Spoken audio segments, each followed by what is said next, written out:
Marc, hola les Marc, hola el pueblo del catch-up, benvenido dans le podcast qui schlingue, qui dégouline, qui transpire le catch par tous les pores de la peau et du slip.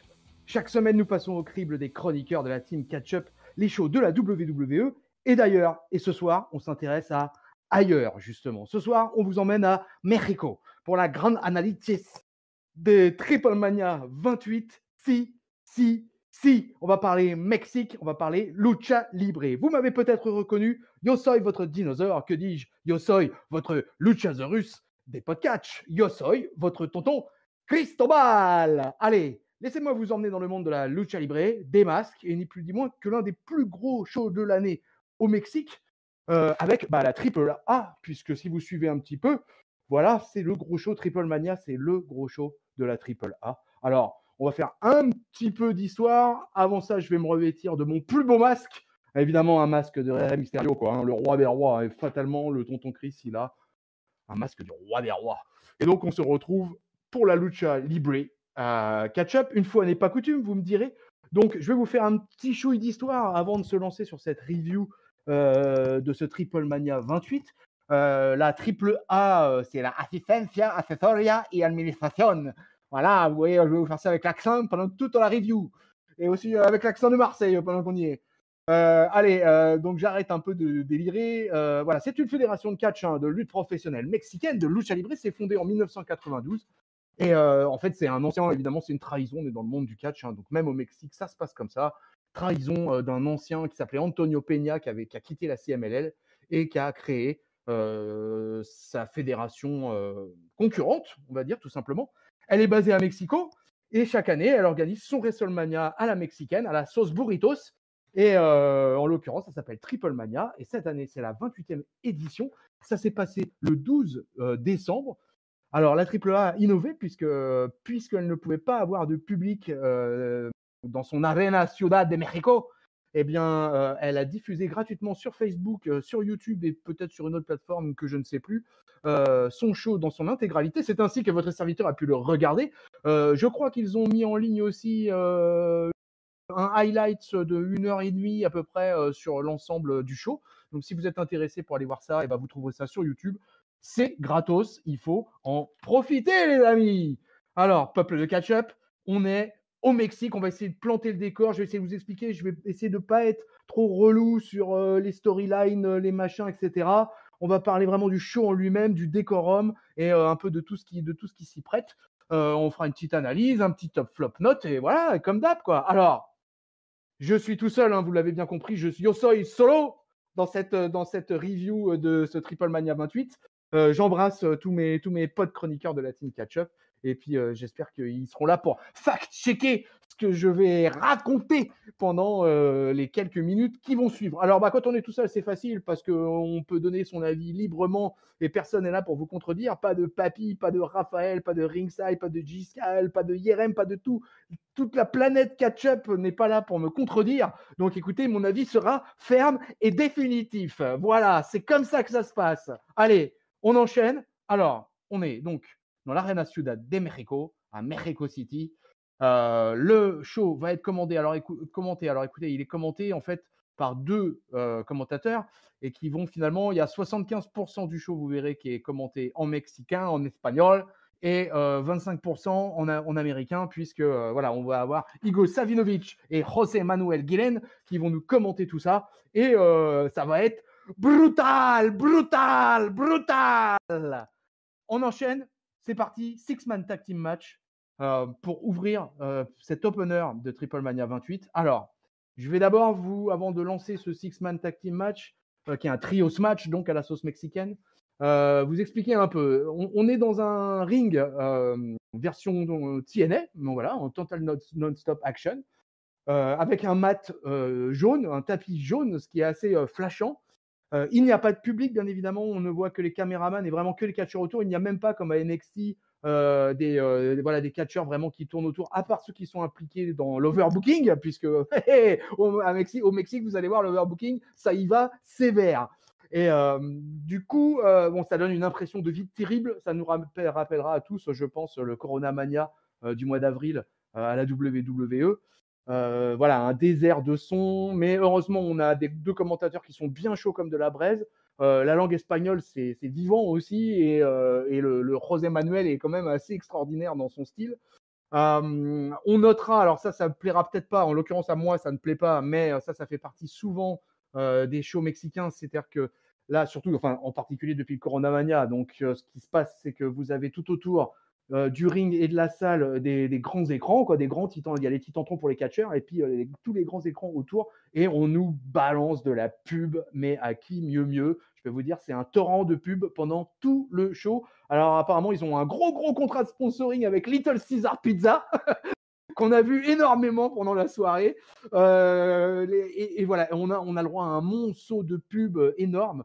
Ce qui n'est pas le cas quand on regarde un show de la WWE ou la All Elite Wrestling. Le décorum est vraiment lié à la fédération. Là, bon, on a des choses de triple A, etc. Mais c'est vrai que si, comme moi, vous n'êtes pas des fanats de la publicité à outrance, bah là, on est un peu pas gâté, quoi, dans ce genre de show à la mexicaine. Et puis bah là, il faut rentabiliser, il n'y a pas de public. Donc, fatalement, la triple A, je pense qu'elle a mis, un paquet, quoi, un paquet. Et d'ailleurs, elle passe sur Space, une chaîne TV au Mexique. C'est fatalement un show énormément regardé au Mexique, puisque c'est le show de l'année de la triple A. Donc j'imagine bien qu'ils espéraient répercuter des bénéfices quand même grâce au visionnage TV. Mais on peut quand même signaler une fédération qui diffuse gratuitement sur YouTube et Facebook son show. C'est quand même pas mal, je trouve.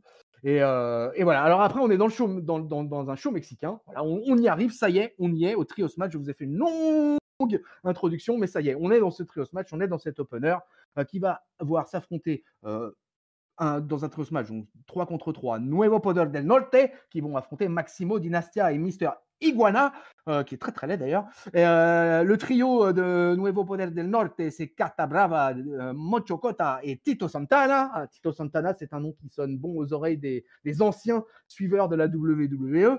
En général, c'est souvent un Atomicos match qui commence les openers de Triple Mania, mais là, c'est pas le cas de cette année pour des raisons de Covid. Donc, on a décidé de réduire le nombre sur le ring. C'est pourquoi on a un 3 contre 3 pour la première année, je crois, depuis longtemps.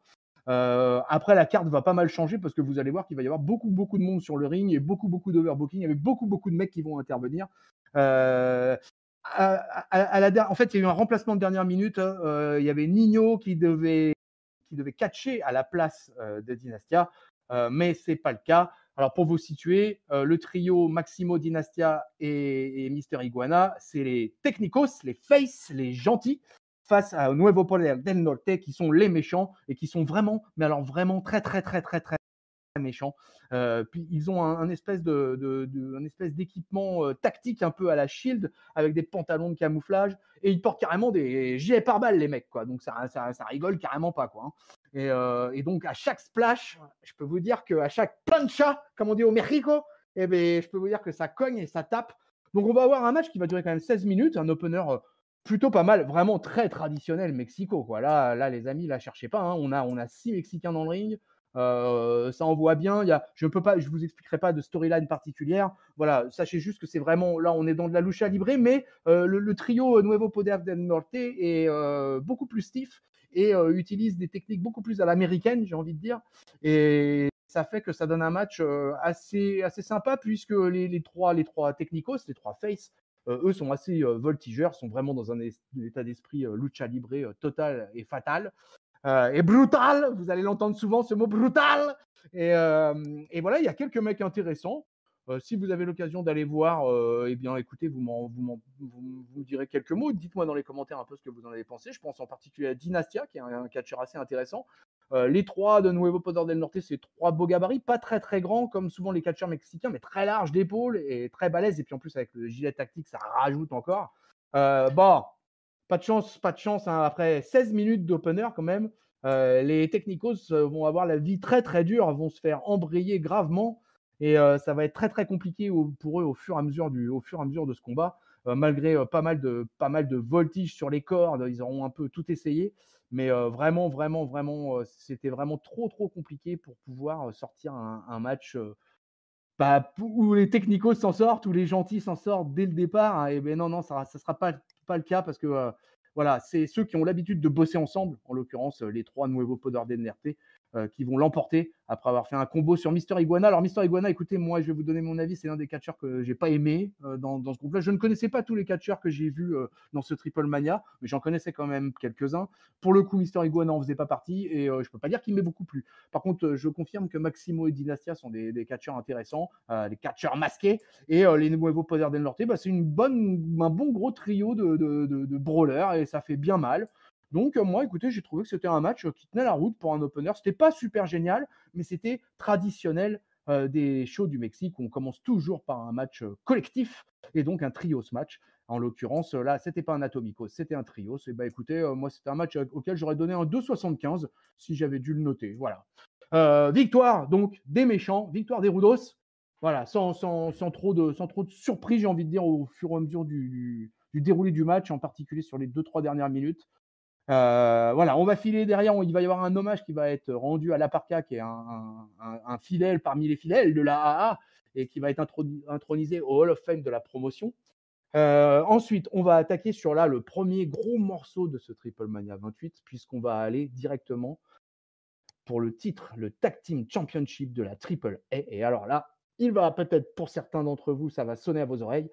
On va voir les champions en titre, puisque les champions en titre sont les Lucha Brothers, Pentagon Junior et Phoenix, anciens de la Lucha Underground, actuels de la All Elite Wrestling, et bien évidemment actuels de la Triple A, puisqu'ils ne sont ni plus ni moins que les champions en titre. Ils vont affronter Los Mercenarios, avec Texano Junior et Rey Escorpion, et Los Rinentes del Air. Voilà, la troisième équipe, Octagon Junior et Mystesis Junior. Voilà, donc on a un triple menace. Et écoutez, je ne vous cacherai pas mon plaisir déjà, puisque les Lucha Brothers, c'est une équipe que j'adore. J'en parle, si vous écoutez la baston du mercredi, j'ai l'occasion d'en parler. Voilà, c'est une équipe composée de Phoenix et Pentagon Junior, qui ne s'appelle pas Pentail Zero, comme à la All Elite Wrestling.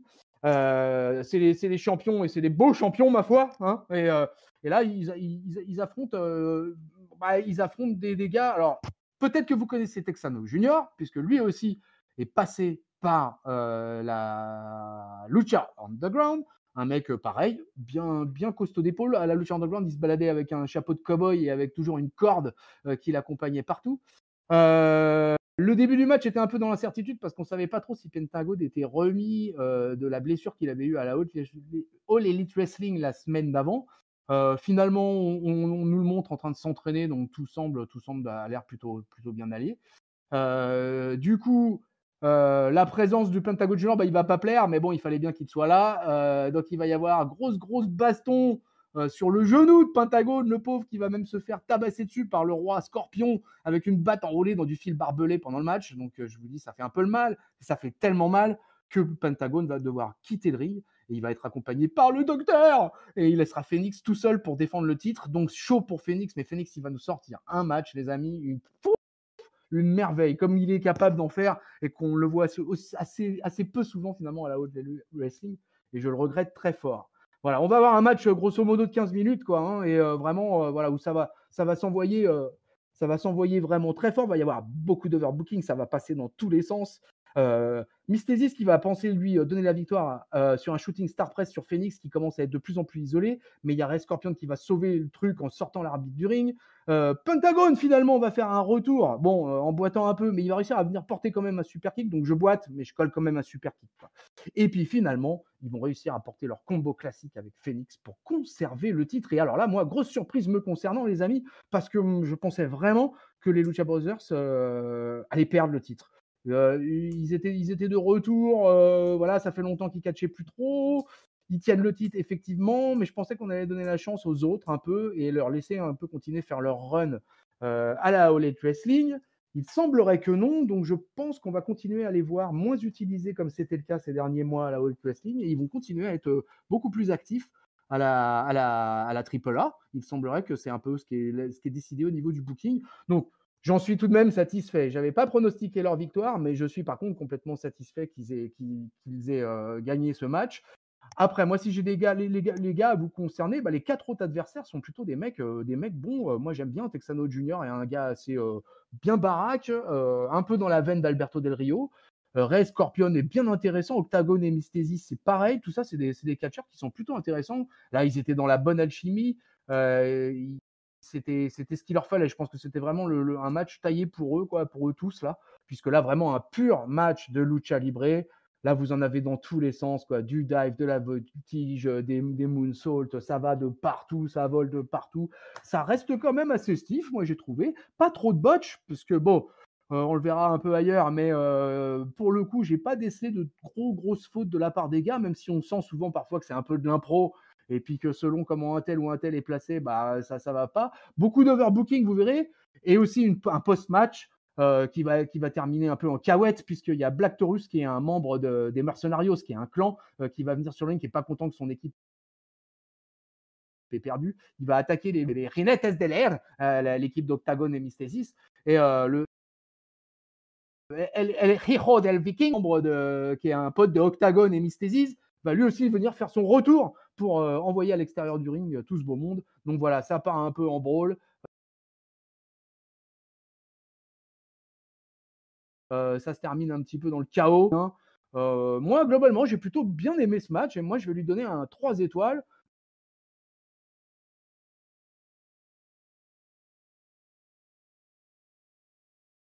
D'autant plus que j'aurais pu lui mettre un 3, c'est ce World Tag Team Title, quoi, parce qu'il est intéressant. Et si vous aimez les Lucha Brothers, bah, vous allez kiffer, les gars. Vous allez kiffer. Moi, je vous le dis. Allez, on passe à la suite de la carte. Et la suite de la carte, ça va nous emmener sur une Copa Triple Mania féminine match. Alors là, c'est donc, vous l'aurez bien compris, un match féminin pour la Copa de Triple Mania. Alors, il va y avoir pas mal de monde dans ce match, puisque alors, je vous dis tout de suite, la championne en titre, c'est Taya Valkyrie, qu'on a vu à la Lucha Underground aussi, qu'on a vu à la TNA, qui est, il me semble bien, la compagne de John Morrison. Mais elle ne peut pas être présente ce soir-là, parce que je crois bien que justement, il y avait un show d'Impact Wrestling le même jour, et donc ça les arrangeait bien. La championne décide de ne pas défendre son titre, et donc du coup, on a remplacé ça avec une Copa Triple Mania. Qui va occuper les filles, alors que normalement c'est souvent une coupe qui est plutôt réservée aux hommes. Donc du coup on va avoir 6 lutteuses, mais ça va être un peu plus, puisque si vous avez eu la carte précédemment, il y avait 6 lutteuses annoncées, mais en fait il y en a eu 9 qui ont participé, et je vais vous les citer. Lady Shani, Fabi Apache, La Hiedra, Hades, Lady Maravilla, Chic Tormenta, Big Mami, Mamba et Pimpelina Escarlata. Alors, je vais être honnête avec vous, El Pueblo del Ketchup, je ne connaissais quasiment personne. Alors, je connais la championne en titre, Taya Valkyrie, mais elle n'est pas là. Pas de chance. Je connaissais Mamba et je commence à Pimpinela Escarlata, qui était à la Lucha Underground et qui est comment l'appeler, je ne sais pas, un travesti, un transgenre, enfin un catcheur transgenre tout simplement, voilà, et qui est bien connu donc des aficionados de feu la Lucha Underground. Donc on va avoir un match, c'est une battle royale où chaque lutteuse va entrer, toutes les minutes, une lutteuse va entrer. Voilà, ça va nous dire comme ça, quoi. Et du coup, ça va nous alors, je cherchais le mot, voilà, vous voyez, je réfléchissais en même temps, ça va trop vite dans ma tête. Et je cherchais le mot pour Mamba et pour Escarlata, et ce sont des exoticos. Voilà, vous avez les rudos, les technicos et les exoticos, qui sont donc les catcheurs transgenres, les catcheurs transgenres de la AAA. Et voilà, bah écoutez, on va avoir un match. Alors, c'est souvent difficile, la division féminine. Au Mexique, c'est assez aléatoire. Parfois, il peut y avoir quelques petites pépites comme ça. Par contre, les exoticos, justement, savent faire le show. Et il vaut mieux, parce que là, mine de rien, on va avoir un match de 23 minutes 10, hein, quand même. Hein, donc, une assez longue coupe de Triple Mania. Et heureusement, il va y avoir un peu d'animation. Ça va être pas mal. Il va y avoir surtout Lazy Shani qui va être beaucoup en vue, pour le coup, et qu'on va revoir. Et qui va vraiment, voilà, qui va réussir à éliminer entre autres Hiedra, qui était une des assez costauds, et qui va se retrouver en face à face pour le final avec Lady Maravilla.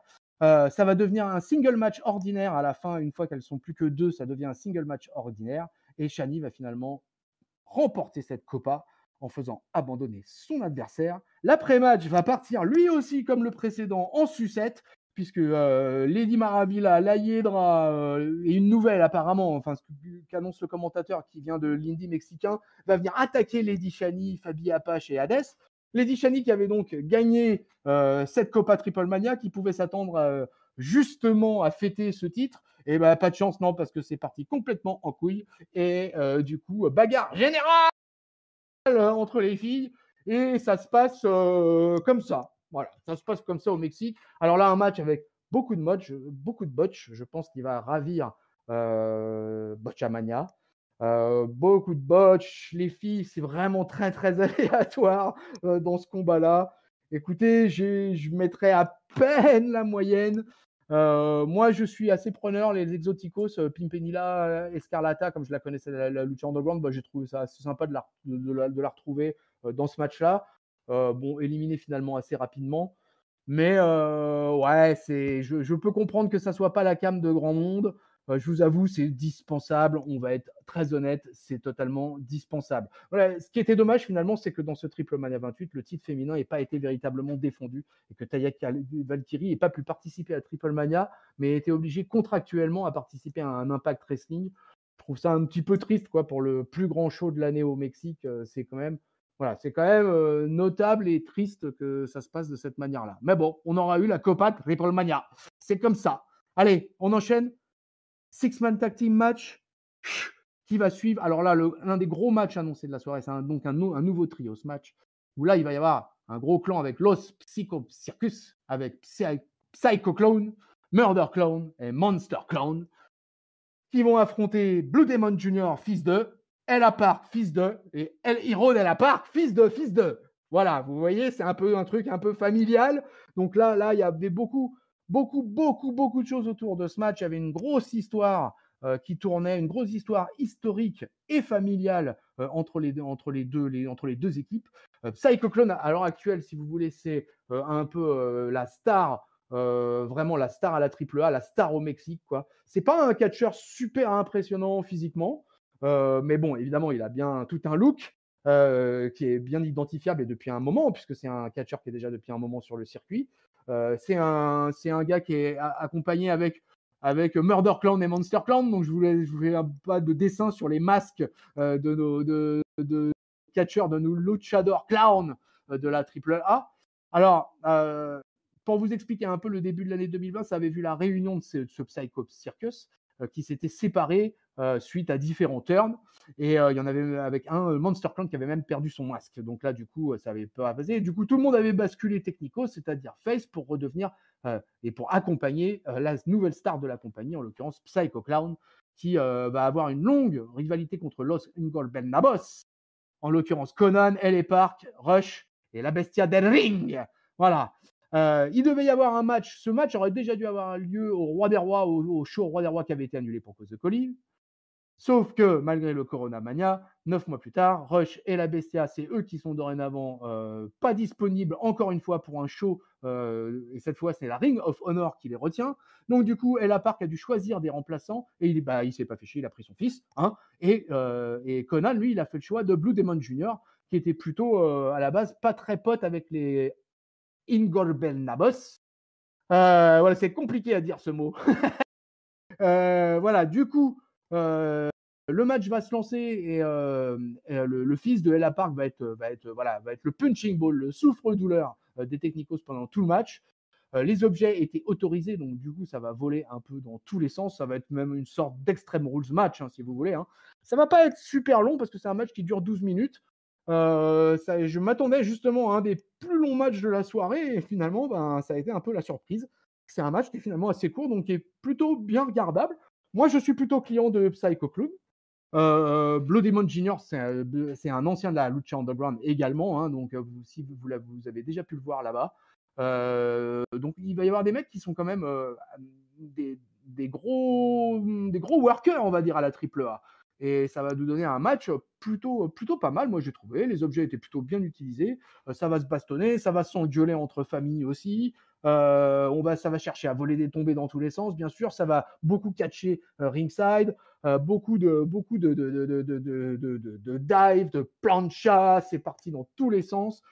Psycho Clown a continué à m'impressionner et ça va bien se finir comme ça puisque Psycho Clown, c'est lui qui va donner la victoire à sa team avec un Spanish Fly sur Hero del Ella Park. Victoire du Psycho Circus. Et évidemment, la fin du match, il ne va pas y avoir un match qui jusqu'à présent peut se terminer correctement puisque encore un brawl à la fin du match. Cette fois, c'est entre Ella Park et Blue Demon Jr., donc les deux mecs qui catchaient ensemble précédemment dans le match. Et il faut que la sécurité vienne les séparer pour arrêter tout le bazar parce que c'est le boxon total. Encore une baston Décidément, encore une baston après, après un match, quoi. Donc, c'était le pari de le Triple Mania 28, c'est on balance des bagarres générales à la fin de chaque match. Donc, personne célèbre et tout le monde s'en donne à cœur joie. Essayez de séparer par la sécurité ou séparer par nos beaux arbitres avec des nœuds papes. Voilà, ils sont formidables, les arbitres à la Triple A. Allez voir ça, vous verrez, ils sont d'une élégance rare. Allez, on quitte le Psycho Circus, les vainqueurs donc de ce trios match. On va passer à un tag team match. Alors, qui va nous voir revenir Black Taurus, Terror Purpura, et qui vont affronter Arcano et Leyenda Americana. Alors, je vous explique un petit peu le contexte de ce match. C'est donc un tag team match. Il y a une association entre Triple Mania et Marvel Latin America. Du coup, ils ont décidé d'ajouter un match pour ce show. Et ce match, ça va être un match de super-héros. Donc voilà, évidemment, grosse référence aux stars de Marvel. Arachno, c'est donc Spider-Man. Leyenda Americana et Captain America. Terror Purpura et Thanos, et Venenoid et Venom. Donc là, tous les fans de Marvel, j'ai pas besoin de vous faire un dessin sur les cosplays des catcheurs. Voilà, tout le monde est déguisé en ce qu'il faut. Alors, ce qu'il faut savoir, c'est qui est sous les masques, puisqu'il y avait des masques. Donc, on a 2 lutteurs en fait de l'AAA. Il va y avoir un lutteur de la All Elite Wrestling et un lutteur de la MLW. Et qui est Thanos? Eh ben, je trouve que c'est un choix pas mal, puisqu'ils ont choisi Brian Cage. Qui est Leo Rush? Ça va peut-être plus vous étonner, qui joue Spider-Man. Donc, c'est Leo Rush, oui, c'est Arachno. J'ai inversé. C'est donc Leo Rush et Arachno. Et Leyenda Americana était Daga, lui aussi, un catcheur passé par la Lucha Underground. Et Venenoid était Black Taurus, des membres d'un clan que je vous ai cité tout à l'heure, et qui est intervenu dans un overbooking d'un brawl de tout à l'heure. Voilà, donc c'était ce match. Alors là, c'était pas un match extraordinaire, ça valait un peu le coup pour le cosplay, c'était un peu marrant, c'était un peu sympa. On peut pas dire que ça a envoyé du lourd. Pourtant, ils ont trouvé le moyen de faire plus long que le match précédent, puisqu'ils ont fait 12 minutes 06, alors que le match avec le Psycho Circus était à 11 minutes 40. Donc, ils réussissent à sortir un gros match de 12 minutes 06. Donc, écoutez, c'était pas extraordinaire. À noter que c'est les Rudos, c'est Venom et Thanos qui ont réussi à gagner le match. Alors, on est à la AAA, alors je vous le donne en mille. Qu'est-ce qui s'est passé? Qu'est-ce qui s'est passé après le finish? Le finish, c'est Brian Cage qui a porté un drill claw sur Spider-Man. Voilà. Thanos qui a porté un drill claw sur Spider-Man pour le compte de 3. Et comme on est à la A, qu'est-ce qui s'est passé à la fin du match? Eh ben, il y a eu une baston! Ils iront au baston! Voilà, les méchants vont s'en prendre aux gentils. Et là, on a Captain Marvel, et oui, Captain Marvel qui va intervenir et qui va les faire fuir. Et voilà, une énième bagarre à la fin du match. Je crois qu'on a quasiment fait que des bagarres après les matchs. Donc là, comme ça, je crois que c'est clair. L'affaire, elle est entendue. Et on passe directement au deuxième match. Et là, l'avant-dernier match, excusez-moi. Et là, ce match-là, c'est quelque chose de particulier puisque c'est le méga campeones de la Triple A, le titre de méga champion de la Triple A, et qui voit son champion en titre, c'est-à-dire Kenny Omega. Oui, mes amis, Kenny Omega, et qui va affronter Laredo King. Alors, on s'arrête pareil quelques instants sur ce match. Kenny Omega, vous le savez, j'imagine, si vous nous suivez, c'est le champion de la All Elite Wrestling, et c'est également le champion de la AAA. Et il n'est pas champion de la AAA depuis quelques semaines, hein. Il est champion de la AAA depuis plus de 13 mois. Donc c'est un champion qui dure dans le temps. Il affronte Laredo Kid, qui est un catcheur masqué, bien évidemment, qui est un high flyer, un cruiserweight, qui est un petit gabarit. Il fait 1m73, il fait 90 kg. C'est un catcheur de 33 ans, je le comparerais à Ricochet, pourquoi pas, à Ricky Labelvie, même si elle n'est pas si belle que ça pour Ricky Labelvie en ce moment, à la WWE. Mais voilà, Laredo Kid, voilà, il a un title shot pour ce titre de la Triple A. Alors, j'avais encore une fois pronostiqué la victoire de Laredo Kid. Je pensais que la chance du jeune allait arriver. Mais du jeune ou pas si jeune que ça, 33 ans, pour un catcheur, 33 ans, c'est jeune encore. Et donc je m'attendais à un match assez long. Là, par contre, ça a été le cas. Kenny Omega lui a été accompagné par Michael Nakazawa, que vous avez pu voir aussi à la All Elite Wrestling.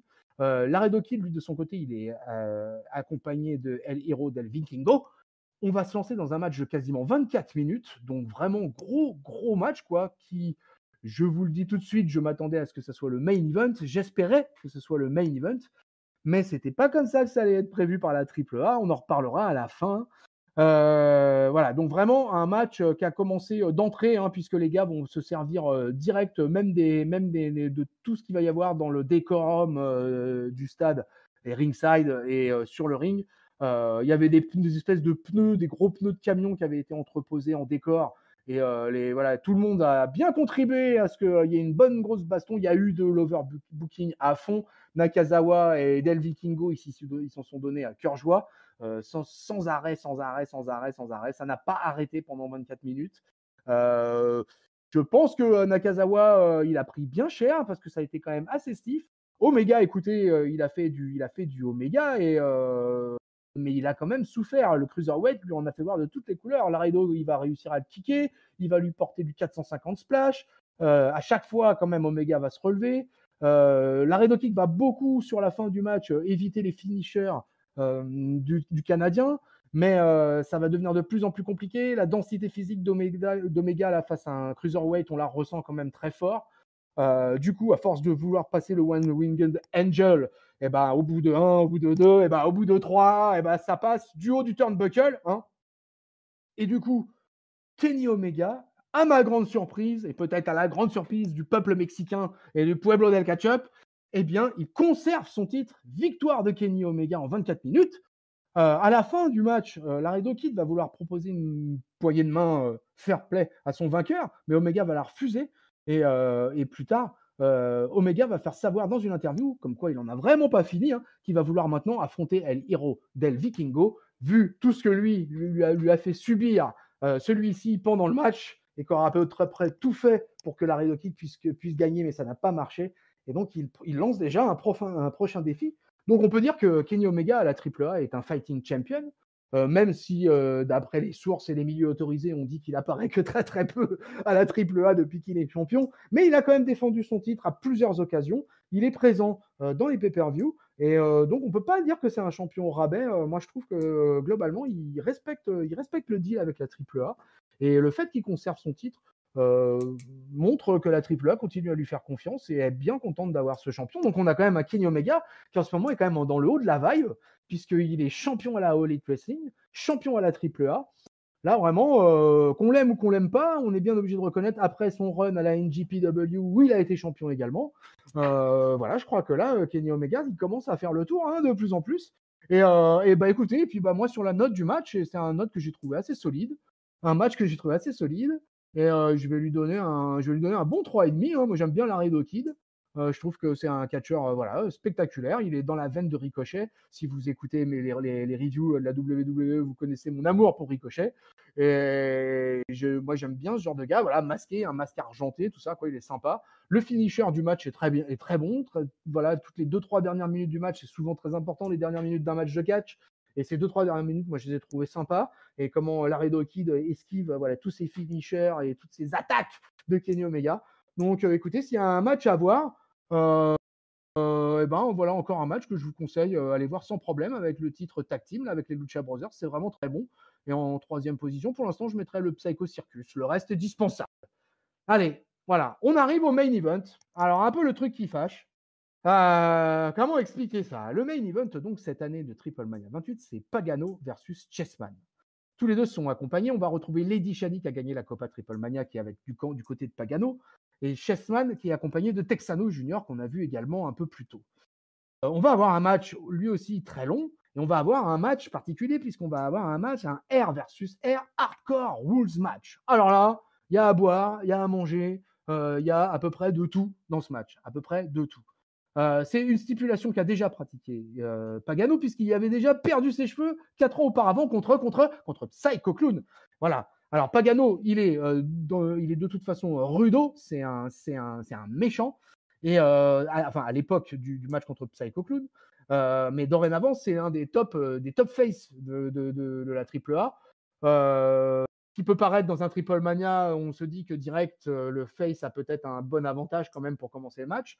Alors moi, je vous avoue que je suis pas trop un fan de Pagano, je le connais un petit peu. Je l'ai pas vu énormément, mais je le connais quand même. Je l'ai vu à quelques occasions. J'ai jamais été un super fan de lui. Là, il est arrivé sur un look quand même bien défoncé, bien hardcore. Il était bien dans le ton, on va dire.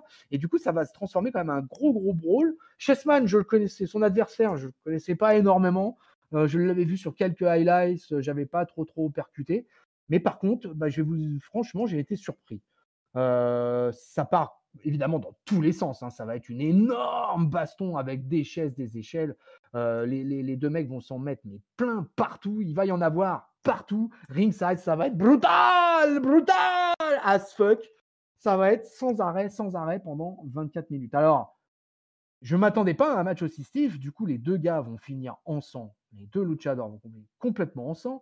Pagano, il s'en est pris bien évidemment à Texano Junior dans le match. Il va y avoir de l'overbooking en pagaille, puisqu'à ce moment-là, le roi Scorpion va arriver. Il va venir attaquer Pagano. Lady Shani, qui était là donc en accompagnement de Pagano, elle va essayer de faire le sauvetage, mais elle va recevoir une triple powerbomb. Si, les amis, ouais, la nana, elle va recevoir une triple powerbomb. Du coup, il y a l'autre équipe qui avait participé au Tag Team Championship, les Rinettes del R, qui est Octagon et Mystésis, qui vont débarquer, qui vont faire leur retour. Et qu'est-ce qu'ils vont faire? Ils vont se battre, eux aussi, quoi, avec leur ennemi des Mercenarios. Ça va partir, mais complètement en cahuète dans tous les sens. À un moment, on ne sait plus ce qui se passe. Il y a le combat, il se retrouve porté à l'extérieur. Il y a dû avoir une espèce de coupure, ou c'est peut-être moi qui ai eu un mauvais truc de la retransmission que je suivais en direct de Mexico. Et donc, je sais pas, le combat se retrouve dehors. Chessman, l'adversaire de Pagano, il va fracasser une guitare sur la tête de Hugo Savinovich, qui va avoir le front grand ouvert. Et finalement, après des litres de sang, après des litres de double plancha, après du super kick à qui en veut, après l'utilisation de tout ce qui pouvait leur passer sous la main au mec, et finalement, c'est Pagano qui aura. Alors lui, Pagano aussi, je pense qu'il aura fait un record de suicide dive pendant ce match, parce que c'est hallucinant, quoi. Hallucinant le nombre de suicide dive. Et il va finir d'ailleurs avec un air raid crash du stage vers une table qui était un peu plus bas. Chessman, il est même plus en état de pouvoir s'asseoir pour se faire raser à la tête à la fin. Je vous dis, Chessman, il est complètement, mais il est éclaté, le mec. Je peux pas. Enfin, franchement, c'était super stiff. Si vous aimez les matchs hardcore sanguignolants, ça va être votre cam. Si vous aimez pas ça, vous allez vite couper, je pense. Parce que vraiment, Chessman termine dans un état, mais je vous dis, il est tellement pas en état que pour se raser la tête, finalement, c'est fait par son père et sa fille. Voilà, ça se termine comme ça se termine dans le sang, la sueur et les larmes, ce Triple Mania 28. Let's fucking God, comme ils ont dit sur Twitter. Et ça se termine, mais vraiment dans un chaos total. Voilà, ainsi s'achève, les amis, cette review. J'espère que j'ai pas été trop long et que vous aurez été jusqu'au bout. Mais voilà, ainsi s'achève cette review de Triple Mania 28. Nous allons donc passer au moment que vous attendez tous. Nous allons passer au top, au flop et à la note. Alors, écoutez, mon flop d'entrée, de toute façon, je vais le donner. C'est malheureux, mais je vais le donner quand même aux femmes parce que vraiment la Copa Triple Mania, et c'est pas vraiment que je le donne à la Copa Triple Mania, mais je le donne au fait que Impact Wrestling ait empêché Taya Valkyrie de participer au show à cause des histoires d'enregistrement, à cause des histoires de Covid. Je le sais bien, on me le dira, mais malgré tout, elle aurait pu venir au Mexique bien en avance, elle aurait pu être débookée de Impact pendant quelques jours, quelques semaines, pour qu'elle puisse participer au show de l'année et qu'on ait une défense de titre féminine, du titre féminin individuel. Et ça, c'est mon flop que je donne à la AAA. Voilà, c'est l'absence de la championne et les circonstances qui ont entraîné cette Copa Triple Mania féminine. Donc voilà, donc mon flop ne va pas directement au match en lui-même, mais il va aux circonstances et au booking. Voilà. Mon top, écoutez, j'hésite parce que j'ai beaucoup aimé le Tag Team Championship. Le championnat individuel était aussi de bonne qualité. J'ai été largement surpris par le Hardcore Rules match, mais ouais, je vais le donner quand même au Tag Team Championship. Voilà, je vais le donner aux Lucha Brothers. Voilà, allez, ça sera mon top. Et ma note, écoutez, j'ai été assez étonné. Il y a eu un peu de botch, comme dans tous les Tripmania, comme tout le temps dans la fédération mexicaine, mais ça se tenait plutôt pas mal. Ma grosse déception aussi dans les flops que j'aurais pu mettre, c'est que Pagano Chessman ait été en main event. J'aurais préféré à la rigueur le Kenny Omega, Laredo Kid, voire même le Psycho Circus versus Demon Junior et La Park et Fils 2. C'était, voilà, pour moi, c'est un peu décevant de finir un Triple Mania 28 par un match hardcore en main event. Donc, bon, c'est voilà, encore un petit regret. Hein. Donc, du coup, ma note, je vais lui donner dans mes critères de lucha libre. En plus, la tristesse de son public, donc c'est très très difficile hein, son public. Hein. Vous connaissez tous la douleur que c'est quand on est dans un catch, une salle de catch vide de ses fans. Donc c'était quand même très compliqué. Je vais lui donner un 2,75. Je vais lui donner un 2,75 à ce Triple Mania. Voilà. Ainsi s'achève El Pueblo del Catch-Up, cette review de Triple Mania 28. Alors j'espère que si vous avez été au bout, je vous en remercie. Je vous en remercie énormément. Voilà. J'espère que je vous encourage à aller voir les highlights de YouTube. Vous allez voir, je pense que c'est déjà en ligne et c'est plutôt bien fichu. Si vous y connaissez pas trop dans le catch mexicain, écoutez, ça peut être une bonne première pour aller voir un peu à quoi ça ressemble. Je trouve que c'est une bonne initiation en soi. Vous ne serez pas dépaysé, il y a quand même des anciens catcheurs de la WWE, puisqu'il y a l'ancien Sin Cara par exemple. Vous aurez des catcheurs de la All Elite Wrestling, vous avez des catcheurs anciennement d'Impact aussi, enfin, il y a un peu du monde, finalement, il y a quelques têtes connues quand on y pense bien. Et donc, vous ne serez pas si dépaysé que ça, ou en tout cas pas si perdu que ça vis-à-vis des catcheurs. Après, le style, c'est vraiment le style lucha libre, à part quelques équipes, quelques exceptions de gars qui sont des vrais brawlers et qui vont pas être trop dans ce style de je fais des dives partout, etc., etc. Mais ça peut contenter, je pense. Moi, les commentaires, je trouve ça fabuleux. Voilà, je vous le dis, hein, les commentaires, moi, je trouve ça totalement extraordinaire. C'est quelque chose d'assez fou. Les deux commentateurs, brutal, sans arrêt, ça n'arrête pas. C'est assez incroyable. Donc, il y a pas mal de botches, il y a de quoi rigoler. Donc, il y a du sang, il y a de quoi rigoler. Donc, moi, peuple de catch-up, je vous encourage à aller voir le plus vite possible, incessamment, ce Triple Mania 28. Allez, j'arrête là-dessus. Je vous lâche l'affaire, je vous lâche la grappe. Je vais vous souhaiter une bonne semaine pleine de catch avec toute la promo qu'il faut. Retrouvez-nous sur les réseaux sociaux, Facebook, Twitter, Instagram. Nous sommes sur YouTube. Allez vous abonner. Laissez-nous des commentaires, du fact-checking. Laissez-nous des pouces bleus. Vous nous retrouvez sur toutes les bonnes plateformes de podcast. Aosha, je crois que c'est un espèce de truc global et brutal où vous retrouvez Catch-Up partout. Vous allez bien sûr retrouver toutes les bonnes analyses habituelles de catch-up, en l'occurrence la WWE avec Raw, SmackDown. Il me semble que dimanche prochain, on a le droit à un TLC qui s'annonce. Donc vous retrouverez tous vos chroniqueurs favoris. Peuple de catch-up, je vous fais des bisous. Je vous re-souhaite une bonne semaine pleine de catch. Je vous fais des cordes à linge plein la face. Je vous fais des doubles planchas plein le thorax. Hasta la lucha libre siempre. Hasta la vista, el pueblo del catch.